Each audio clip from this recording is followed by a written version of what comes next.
vida de tristeza, una vida de soledad, una vida de angustia. Y entonces yo finalmente a mis 18 años decido emigrar a este país. Y cuando vengo acá, vengo y me encuentro unos amigos, también unos amigos, hermano, de esos amigos que, oiga, a los 3 días me estaban ofreciendo droga. Yo pensé, dije, que bueno que me ofrecieran ayudarme a pagar la deuda que tengo de mi bebida. No, ¿cuál? Para eso no sobra. Entonces yo lo que hice es que empecé a apartarme, empecé a retirarme, pero en algún momento yo también me volví a ir a las fiestas aquí. Y al año de haber venido me encuentro en una situación donde me encuentro un vacío en el alma, en el corazón. Después de venir de una fiesta, me recuerdo a las 3 de la mañana, me voy a acostar y cuando me acuesto sueño desde ese momento como a las 5 de la noche, de la mañana a 7 de la mañana, sueño que mi padre me castigaba y me decía: amigo, yo nunca le enseñé a usted esto, a usted le he dado ejemplo, le he dado testimonio. Pero al mismo tiempo en mi corazón había un vacío, una cosa que les voy a decir, jóvenes, yo tenía 19 años en ese tiempo. Sentía un vacío tan horrible, una cosa tan espantosa. Me levanto esa mañana, fíjense que así era la situación que estaba viviendo, que en el sueño, cuando mi padre me castigaba, me dolía su castigo y entonces salían lágrimas por mis ojos. Cuando yo me despierto, yo tengo lágrimas en mis ojos. Aleluya. Y cuando me despierto digo, yo voy a ir a una iglesia. Y le pregunté a un muchacho y le digo, mira, yo quiero ir a una iglesia, ¿no sabes de una? Y me dijo, sí.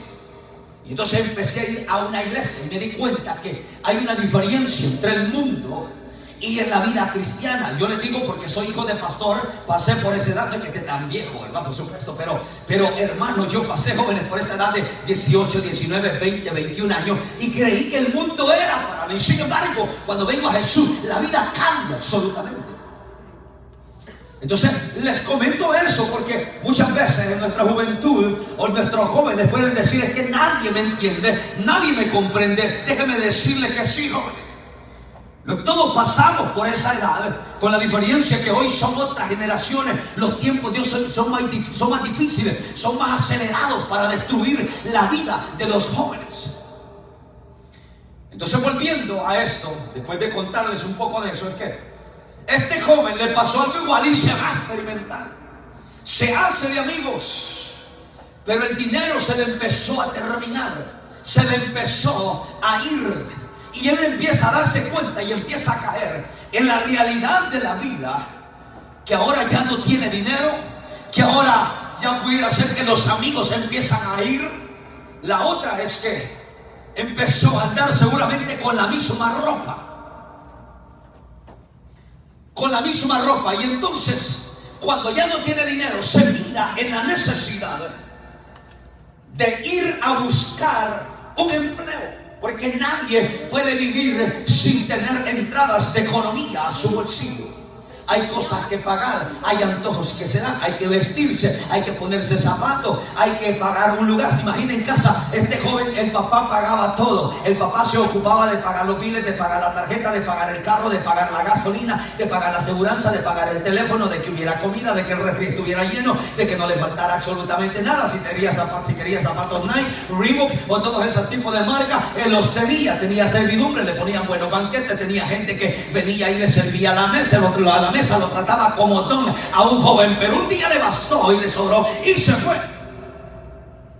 Y ahora se encuentra que él tiene que trabajar para subsistir, para vivir. Se encuentra en una realidad que ya no hay dinero. Y entonces él va a dar a un lugar donde dice la Biblia que el lugar donde encontró es a servirle a los cerdos.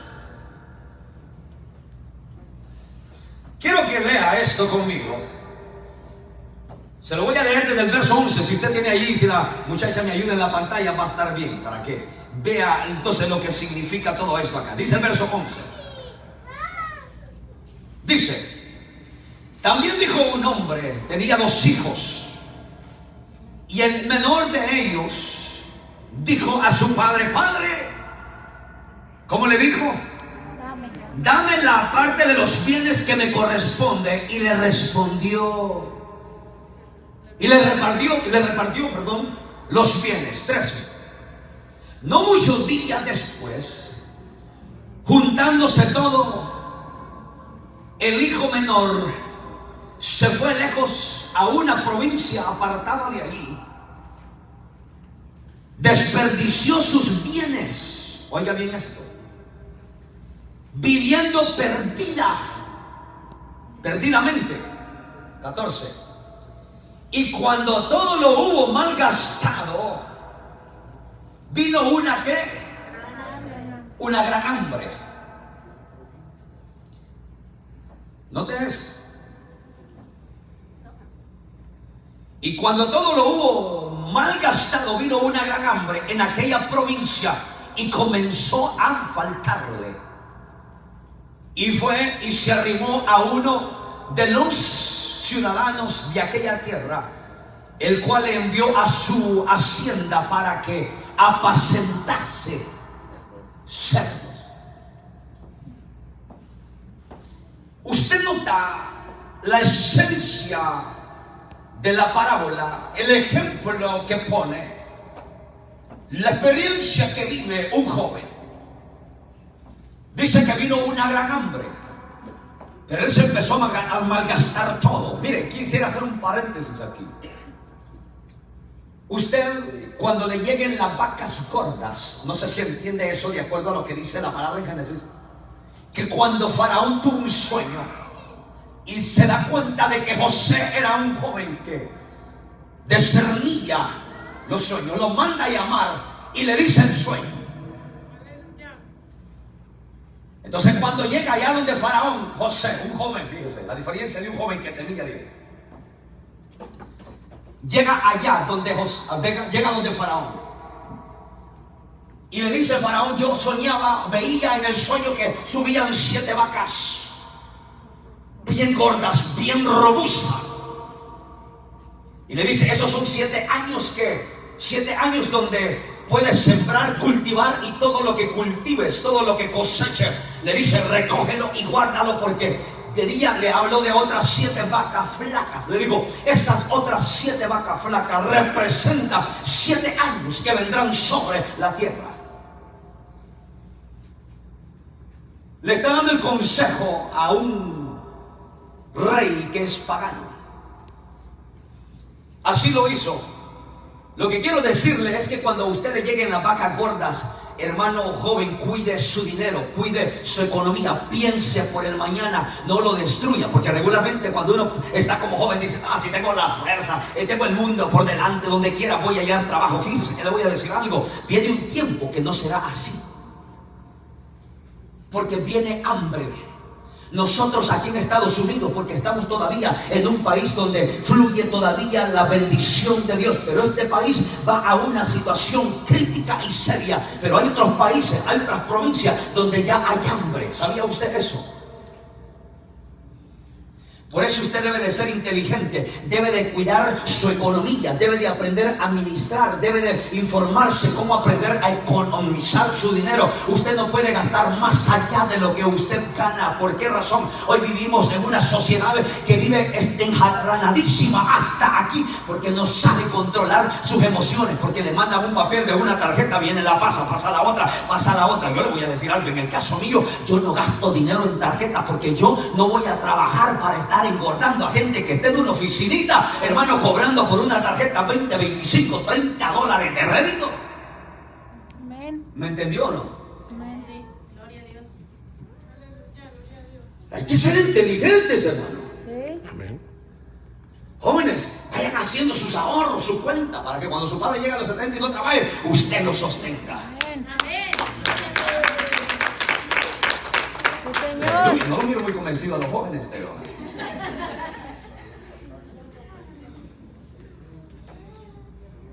este joven se gastó todo. Vino una hambre en aquella provincia a donde él se fue. Pero fíjese qué fue lo que sucedió. Dice que entonces él empezó a terminar todo. Y cuando todo lo hubo malgastado, vino una gran hambre en aquella provincia y comenzó a faltarle. 15. Y fue y se arrimó a uno de los ciudadanos de aquella tierra, el cual le envió a su hacienda. ¿Para qué? Para que apacentara cerdos. Oiga, mire a dónde fue a caer. Sí. Apacentar cerdos. Santo. Después de estar en un lugar tan tranquilo, en paz, después de tenerlo todo, ahora déjenme aplicar un poco. ¿Cuánta gente dentro de las iglesias ha sentido la bendición de Dios? ¿Cuánta gente Dios sacó del vicio, sacó de la droga, sacó, hermano, de lo que es la tomadera, de ese mundo terrible, perdido? Lo saca, y cuando están adentro de la iglesia, muchas veces entran en un desconforme y se van de nuevo al mundo a andar comiendo algarrobas allá afuera de las que sirve Satanás. No es posible. Sabe que a mí me asusta como pastor, me asusta lo que le pasó a la iglesia con este tiempo de pandemia. ¿Por qué digo me asusta? Porque nos dimos cuenta que este no es un asunto de brinquito, no es un asunto de emociones, este es un asunto de convicciones. Amén, amén, aleluya. ¿Por qué razón? Pero mire qué pasó. Aquellos que eran pilares, yo lo digo porque como pastor uno se ha rodeado de líderes, de gente, hermano, de gente. Yo tenía alrededor de 70 líderes y aparte, hermano, pero muchos, miren, se vinieron hacia abajo. Y cómo cuesta, hermano, cómo cuesta para que se levanten. Algunos están agonizando allí queriendo levantarse, pero no pueden. Ahí están ahora queriendo volver al fuego de antes, que es lo que pasó. Pero te voy a decir algo, esto es necesario. ¿Por qué es necesario? Y esto, según Mateo 24, solamente es principio de dolores, porque la iglesia tendrá que pasar por la prueba como el oro fino, tendrá que ser metida en el horno para que muestre qué tipo de fe la iglesia tiene. ¿Qué fe es la que tenemos? ¿Qué fe usted tiene? Aleluya. Es lo que dice Apocalipsis capítulo 3 verso 10, dice: por cuanto he guardado la palabra de mi paciencia, yo te guardaré cuando vengan los días malos para probar los moradores de la tierra. ¿Qué es lo que tiene que guardar usted? La palabra de Dios. Usted tiene que andar un libro como este, pero no solamente andarlo en casa. Está bien, hermano, que hay que ir a trabajar. Usted a lo mejor va a un parque, se va a divertir un ratito, pero le voy a decir algo: saque tiempo para leer esta palabra del Señor, para que la palabra no le falte en lo profundo de su corazón y su fe esté allí y no le falte. Gloria al Rey. Porque voy a decirle, no vengo con el objetivo de asustarle, le voy a decir en esta mañana, es que vienen momentos difíciles, pero aquel que está parado en Dios, aquel que confía en Dios, Dios lo guardará, Dios lo protegerá. Dios está comprometido con su palabra y con sus promesas. Por eso usted tiene que esperar, confiar en Él todos los días. Padre, madre, joven, jovencita, tal vez estés pasando un momento difícil, estés pasando un proceso bastante difícil, pero te voy a decir, sigue confiando en Dios, verás la mano, la benevolencia de Dios, porque Dios es fiel. Tus amigos te dejaron, tus amigos se fueron, alguien te dejó, te abandonaron, te tiraron del trabajo. Déjame decirte que Dios es fiel para recogerte con todo, porque su palabra no falla para nada. Aleluya. Así que noten esto: el joven en la situación, en la condición que cae, dice que a cuidar marranos se fue. Oiga, ¿cómo cambia la vida? ¿Sabe por qué la vida le cambia mucho? Por las decisiones que hacen. Alguien pudiera decir estas expresiones, fíjense, estas expresiones se han usado, ¿qué diría? En medio de las culturas, pudiera decir. Pero si vemos el caso alguien pudiera decir: qué golpe más duro el que le pegó la vida a este joven. ¿Usted qué diría?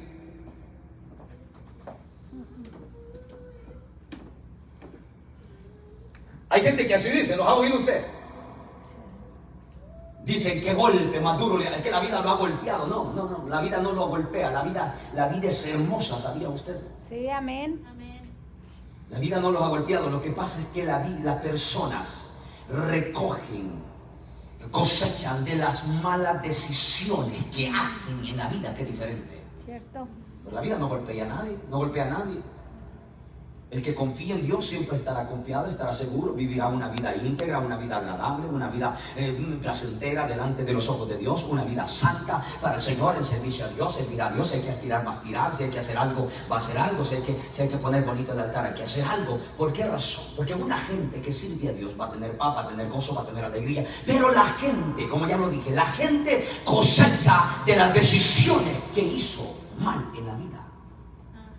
Este joven hoy está cosechando Primero, haberse rebelado en contra de su padre, su autoridad. En segundo, era un mal administrador. En tercero, se dejó manejar por sus emociones y él no las pudo controlar. Las emociones lo controlaron a él. Por eso la palabra dice en Jeremías: engañoso y perverso es el corazón más que todas las cosas. ¿Quién lo conocerá si no solamente? Sí, amén. Gloria a Solamente Dios. Dios. Hay un corazón que nadie lo mira, pero Dios sí lo ve. Yo no puedo ver lo que estás pensando, yo no puedo saber lo que tú estás sintiendo, pero Dios sí lo sabe, Dios sí lo conoce. Este joven, mire la situación que llega. ¿Cuánto cristiano hoy en día está comiendo algarrobitas? Si lo aplico eso en el término de una convicción que alguien debe de tener en servicio a Dios, o qué diría, una base para servir a Dios. ¿Cuántos cristianos a veces de las iglesias se van porque se van descontentos con el de la casa y dicen: no me agradecen? ¿Los ha oído usted? No, aquí tal vez no, eso solamente ha pasado allá por algunos lugares donde han dado, el norte de México, en El Salvador, en Honduras, países donde he ido.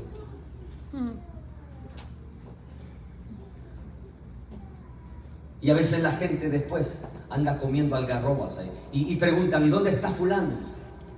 Allá dicen que anda en una fiesta, dice la gente.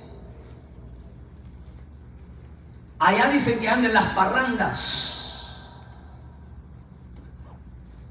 Allá dicen que anda borracho, malgastándose todo. Antes tenía una compañía, pero ahora dicen que ya no tiene nada. ¿Por qué razón? ¿Qué pasó? Antes era jefe y ahora tiene que servirle a un jefe. Para ir terminando en esto, es que este joven, mire la condición que llegó. Pero alguien pudiera decir: ¿pero hay alguna salida después de ahí? Sí lo hay. El problema, mire, le voy a decir algo. El problema no es que alguien se quede en el fracaso. El peor fracaso es que alguien no se levante de haber fracasado.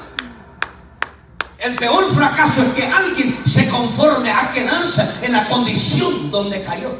Así es, aleluya. Porque una cosa voy a decirle: no importa lo bajo, no importa donde hayas caído, Dios tiene una mano poderosa para sacarte de la situación y volverte a poner en lugares de príncipes.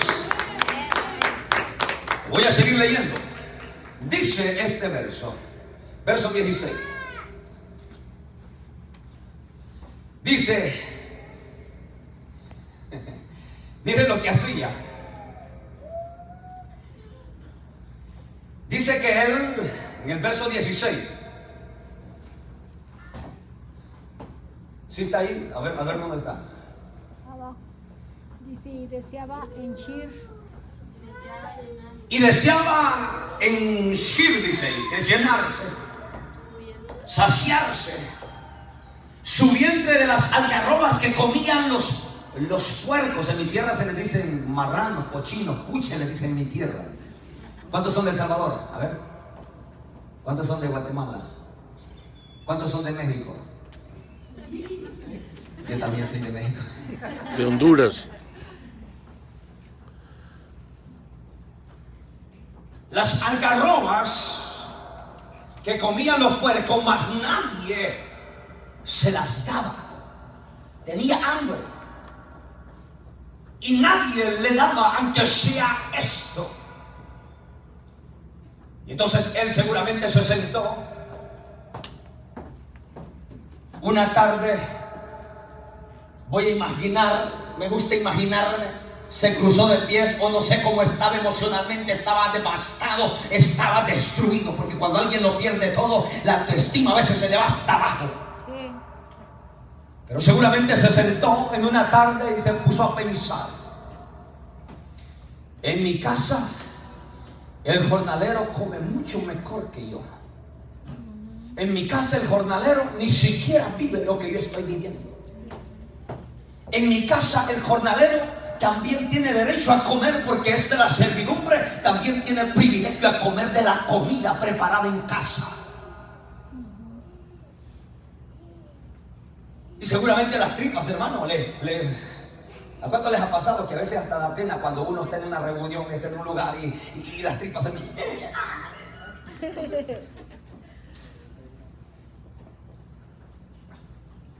Y seguramente aquel hacía en esa condición y deseaba que alguien le alcanzara la comida de los cerdos, la algarroba, y sin embargo nadie se las alcanzaba.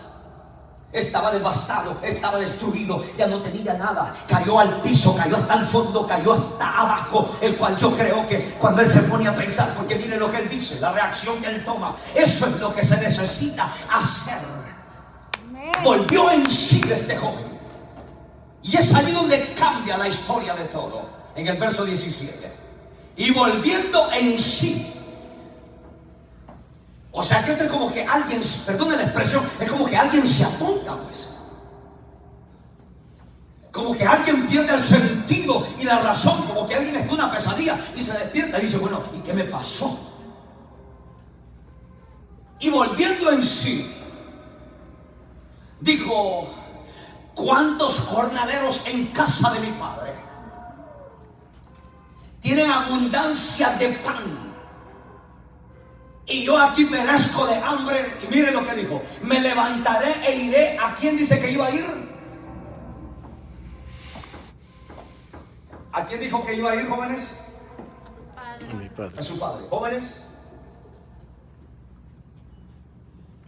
tal vez tomaste alguna acción, una actitud en algún momento que no fue correcta y ofendiste a tus padres. Porque tus amigos, tus amigas te mal aconsejaban. Y tal vez, si ese es el caso, esté pasando un momento donde sientas vergüenza, donde sientas pena, donde te sientas, ¿qué diría? ¿Será que vuelvo? ¿Será que voy y les pido perdón? Voy y les digo que me perdonen, que me reciban de nuevo en el seno de casa, en el calor de la casa, del hogar, porque no es lo mismo estar fuera de casa que ser un pródigo. Él era un pródigo, por eso se le llama la parábola del hijo pródigo. Pero entonces viene él y dice: me levantaré. Eso es lo que muchos necesitan hacer, tomar esa acción y decir: me voy a levantar. Porque hay ocasiones que esperarás que tu amigo te levante y te diga: sigamos adelante. Hay ocasiones que vas a esperar que alguien te dé una palabra de ánimo, pero a veces no lo habrán, porque tú necesitas desarrollar carácter para hacerlo por tu propia cuenta. Tendrás que decir: me levantaré e iré a mi padre y le diré: Padre, he pecado contra ti y contra el cielo, no soy digno, dice él, de ser llamado tu hijo. Déjame decirle que probablemente usted abandonó el camino del Señor, pero no vengo para señalarle eso, su culpa o lo que haya hecho. Lo que vengo a decirle es que si hoy usted toma esa reacción y le dice al Señor: he pecado contra ti, Señor, no soy digno de ser llamado tu hijo, pero le voy a decir: un corazón contrito y humillado Jehová no lo desprecia jamás, porque un corazón contrito y humillado Él sabe a dónde está. Por eso no sé cuál es la situación que estés viviendo, pero una cosa sí te puedo decir: Dios es un Dios que es experto en restaurar. Dios es un Dios experto en levantar. Dios es un Dios experto en sanar heridas, en sacarte de la autoestima baja, donde te hayan dejado caer. Confiaste en tus amigos, confiaste en tus amigas. La joven confía en ese hombre, en ese varón que la ilusionó, que le bajó el cielo y las estrellas, pero unos cuantos meses le pegó la patada y la tiró por allá. Déjeme decirle que cuando los hombres te dan la espalda, Dios está de frente. Cuando los hombres cierran la puerta, Él tiene la puerta abierta para esperarte, para recibirte, para decirte: aquí esto no, Él no cambia, su amor sigue siendo el mismo. Aleluya. Ese es Dios. Y aquel joven dijo: me levantaré e iré a mi padre y le diré: Padre, ahí está, mi vida. Me levantaré e iré a mi padre y le diré: Padre, he pecado contra el cielo y contra ti, ya no soy digno de ser llamado tu hijo. No importa que lo haya borrado de lo que es el acta de nacimiento, partida de nacimiento, se dice en mi tierra. Hazme como uno de tus jornaleros. Fíjense bien, renuncia a la posición de hijo, porque él no sabe todavía, desconoce la reacción que el padre puede tomar cuando él decida volver frente a su casa.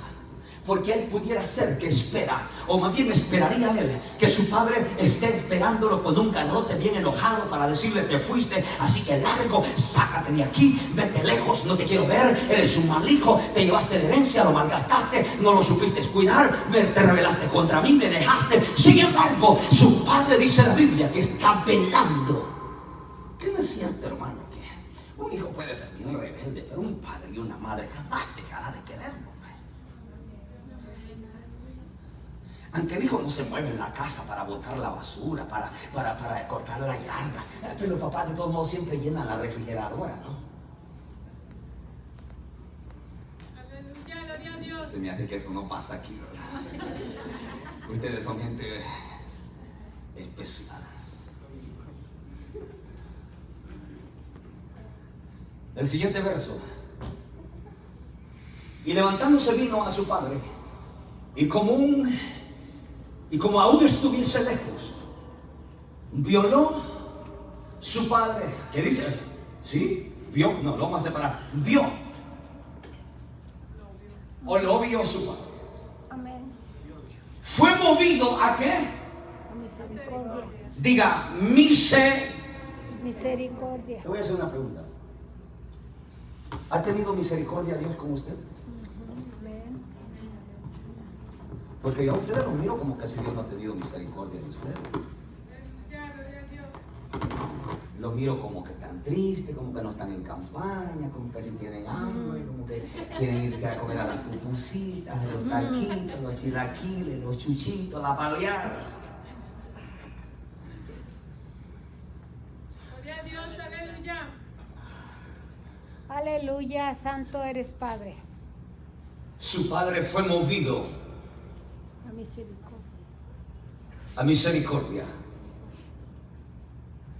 ¿Quién corrió? El Padre. ¿Fue el padre o fue el hijo?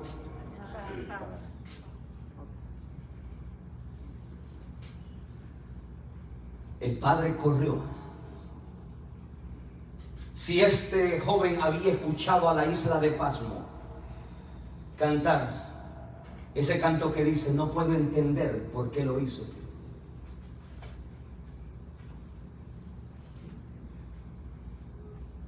¿Lo ha oído usted ese canto? No me da mucho la garganta ahorita para cantar, porque no quiero que se me salga el gallinero. Pero dice algo más o menos así: no puedo entender por qué lo hizo,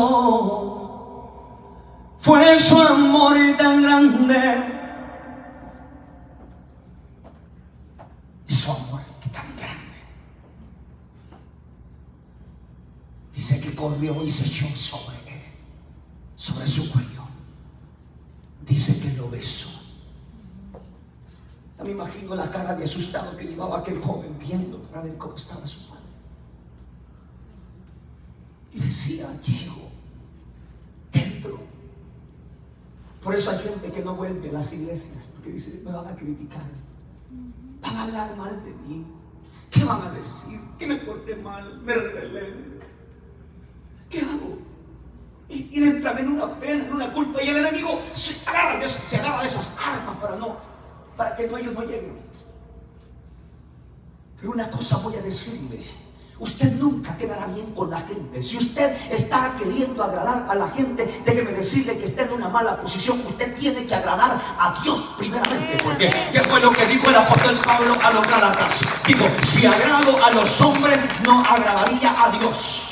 Pero primeramente hay que agradar a Dios, y ya de lo demás Dios se encarga. Así que usted no esté pensando: mire, ese Dios de misericordia se echó a correr sobre su cuello, lo besó y le dijo: hijo. Y le dijo: padre, le dijo el joven cuando sucede esto, cuando están en ese encuentro hermoso, que lo abraza, que lo besa y dice: he pecado contra el cielo y contra ti, ya no soy digno de ser llamado tu hijo. Y luego le dice en el siguiente, le dice: más el padre dijo a su siervo: sacad, ¿qué cosa? El principal vestido y vestirle estaba sucio, olía mal, pero el Padre rápido inmediatamente prepara a su gente a su servidumbre. Hermano mío, por eso la palabra dice que cuando un pecador se arrepiente aquí en la tierra, dice que hay fiesta en el reino de los cielos. Por eso es importante que cuando alguien viene al Señor se dé cuenta que es una decisión importante que está haciendo para su vida. Así que mire, dice que le iban a poner un vestido. ¿Cómo olía aquel? ¿Cómo cree que olía aquel? Mire, hermano, yo vengo del campo, yo me crecí en el campo. Yo me crecí arriando las vacas.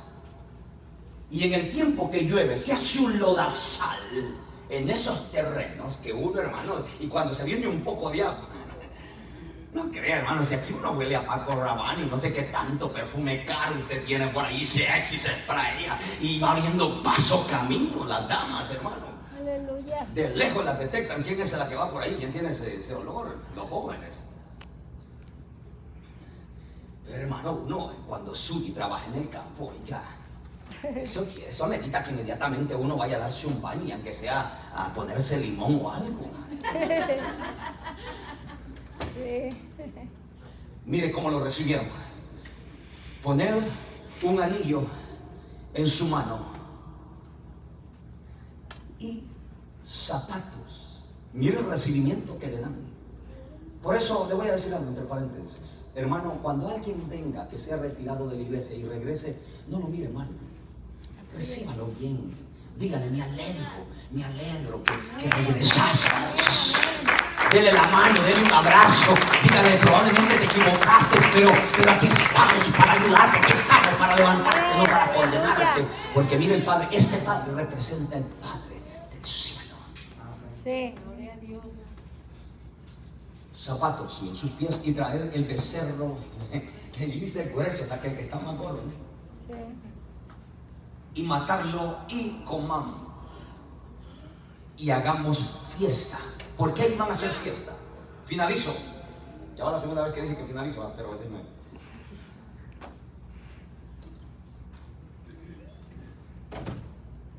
En el verso 23, Porque este es mi hijo. 24. Y porque mi hijo muerto era